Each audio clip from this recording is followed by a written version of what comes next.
Well, hi everyone, and welcome to episode 38 of Training for Life Redeemed. I'm your host, Dan, and as always, I'm here with my father, David Jackson. And today we are starting, last week we did an introduction to Joshua. This week, we're actually starting the book of Joshua. We're looking at Joshua chapter 1 through to the end of chapter 4. And now this is a fairly big chunk, but at the same time, we don't even finish one of the key stories that people know from Joshua. Joshua starts off with the commissioning of Joshua, where he kind of gets chosen to replace Moses as the leader of the people. Why is this significant? I must admit, I think there's an element of comedy in this whole section, but there's also an element of sheer terror, I would say. So Moses has died up in the mountain. They're still up on the mountain with all the people of Israel. They're up on the plains of Moab. And Moses hands the baton to Joshua and says, here you go, sport. And then God has this big speech to him. And some of this stuff is like those sort of Bible memory verses you put up on the wall. Yeah, be strong and courageous. Yeah, be strong and courageous. I have fond memories of a big brother saying to his little brother, be tough. We won't mention names. But it was interesting. When I was reading through this in Hebrew, I got a bit of a surprise. Verse 7, I've always heard the words only be strong, very courageous, da-da-da-da-da. But that word for be strong is the word that's used for I will harden Pharaoh's heart. So it's actually, I want you to harden up. And you harden yourself up because you're going to have a hard time, and then have some courage because I'm going to invite you to go and invade a country and drive out who knows how many kings and how many armies, and it's going to be bloody, and you're about to go to war, sunshine. Oh, and by the way, Joshua is 80 years old. God likes to choose them when they're old. No excuses. You still got plenty of years left, Dad. Lots to achieve. Oh, he lived for another 30. We live in hope. But this idea of, you're 80 years old, you've spent 40 years leading Israel through the wilderness. They've whinged and grizzled and rebelled and been a pain in the backside all the way through. And now God's going to turn around and say, okay, we've come to the highlight of your career, Joshua. Toughen yourself up. Have some courage. Let's go. Oh, and by the way, do it by the book. So you get this beautiful thing. This comforts me enormously. Do according to all of the Torah, all the instruction that Moses, my servant, commanded you, and don't deviate left or right. This book of the Torah will not depart from your mouth. You've got to mumble on it, meditate on it, think on it day and night. Pay careful. He's going over and over this thing, isn't he? But it means that he's actually got in his hand, at the point where Moses dies, the 5 books of Moses. And I think that speaks louder about the authenticity of our Bible. But there he is. You're going to do the invasion by the book. Well, he then sends in some spies to go and check out Jericho, which is our kind of first major city as you cross the Jordan, moving east to west. Yep. Yeah. So he's going to cross the Jordan, send some spies in to have a look at this city, the first kind of fort that's there. And they're going to encounter Rahab. Rahab's going to rescue them and protect them for a bit and lie on their behalf and get them out of the city. And there's a point in here where Rahab talks about everyone being fearful of Israel and their God. So yes. Is this where we should be focused, or is there something else in the story that's important? Rahab has really got to be the star of the first half of Joshua, hasn't she? I think we talked last week a little bit about, God chooses this woman out of the whole city to make an example of her, and everybody else, she says, everybody's heart is melting. Their spirits are just vaporized. They're terrified. And one of the things that struck me, if you stand on the mound, the tell where the ancient city of Jericho is, you can see, they'd have watched Israel cross the Jordan on dry ground. It's just 2 or 3 kilometres down the road, or 5 kilometres down the road. On a clear day, this would have been, they've heard about Og and Sihon and harem warfare, slaughtering everybody, and they're coming, and we're the first stop on the way in. And they know what the plan is. Everybody's been talking about the fact that Yahweh gave this people the whole land of Canaan, and we're first, obstacle on the way. You can just imagine the fear that's there. And this lady, with her background, I mean, why would she think God would have anything to do with her? I'm not sure whether she was just a regular King's Cross prostitute or whether she was a shrine prostitute selling herself as an act of worship. But hey, to think that she would even have the remotest possibility of being saved by Yahweh, but that's the desperation. What else have I got to lose? Let's give it a shot. Hide the spies and ask them to save me and my family. And they do. Yeah. And that says a lot to people, I think, because we don't have the courage to go to God and say, I'm a sinner, I'm a mess.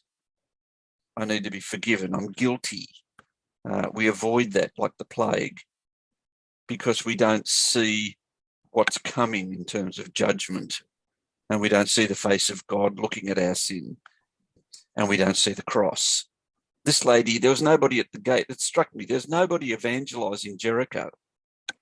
Under the new covenant, we'd be all out the front gate saying, repent, repent, the army is coming. No warning for these guys. But here we are. She gets saved. Yeah. And I think it's also important to notice that the spies who go in make the promise that she will be rescued and will join the people. Like they've got that authority. Like, And they do something remarkable. If anybody touches your family, you can take my life. They guarantee her safety with their life. That's a commitment. Okay, so the spies come back. Everything's good. It's not like last time. They're keen to go.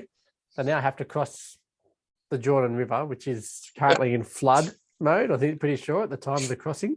Yeah, God doesn't muck about, does he? We're going to do a dry crossing of a river. Oh, that would be just boring. Let's do it in flood season. and in case you missed the point, this is God at work. Yeah, and I think it's an amazing story with the guys carrying the ark, putting a foot in the water, and then the water stops. And when I was in Jerusalem, in Israel, and they were talking about this, they talked about actually the stepping into the water it wasn't like they were walking in on shallow. It was kind of like jumping into the deep. Do you trust me? Take a step.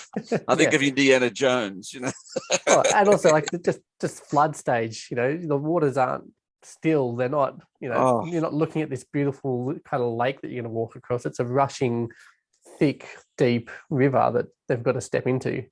Yeah, and that's scary. I mean, we went out to the Nepean River a while back and took photos of the Nepean in flood, and it's about the same size as what you would see in Nepean at Penrith.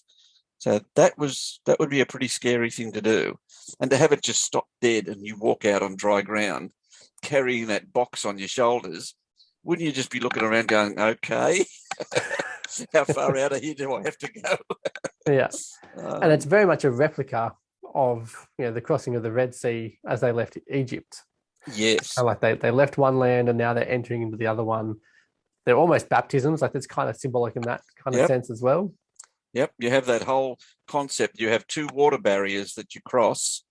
One is to get out of Satan's kingdom, and the other one's to get into God's kingdom. And between those two water barriers is the wilderness.